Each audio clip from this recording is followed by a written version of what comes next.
కార్తీక ఎందుకు ఏడుస్తున్నావురా? ఇట్లా సోంబేరు బిడ్డలకు ఉంటే ఎవరు నీకు పెట్టినీరురా? ఇవ్వరు. నువ్వెంత ఏడ్చినా ఇవ్వరు.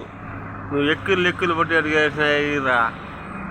సోంబేరుకుంటే ఎట్ట తాకుతావు? రేపు ఆయన వచ్చినా నువ్వు ఆయమ్మని ఎట్ట తాకుతావు? అది కార్తీక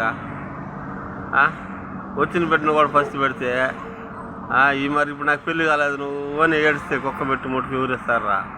ఏడా బాగా నాయన ఏడన్నా ఆశ్రయాల్లో పోయి చేరి ఖచ్చితంగా బతుకో.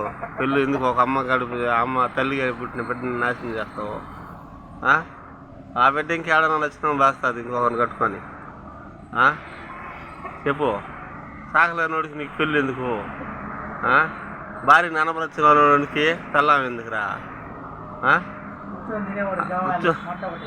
ఉన్నది నువ్వు కరెక్ట్గానే చెప్తున్నావు. మరి ఎందుకు ఏడిచేదే? ఏడిస్తే ఊరు పెట్టి నీరు నాన్న ఈ కాలం. మగవాడు కష్టపడాలి, చెమటర్చాలి. కష్టపడితే అక్కడ కష్టపడేవాడు ఆడవాడు బిడ్డకి ఇక్కడ కష్టపడగలుగుతాడు అనేసి ఇస్తారు. ఈ మరి గుక్కలు పెట్టి ఏడిచిన నీకు ఊరు ఊరికన్నా లేసే ఇంకేడన్నా పోయి కాళ్ళు జైలుంచుకో. అప్పుడు మీకు ఉండే ప్రభుత్వం మీకు 5,000 లెక్కనిస్తుంది కాళ్ళు జైలు ఇరిగిపోతే. అట్టన్నా బతుక్కో తినేసి కూర్చొని. లేనాయన లే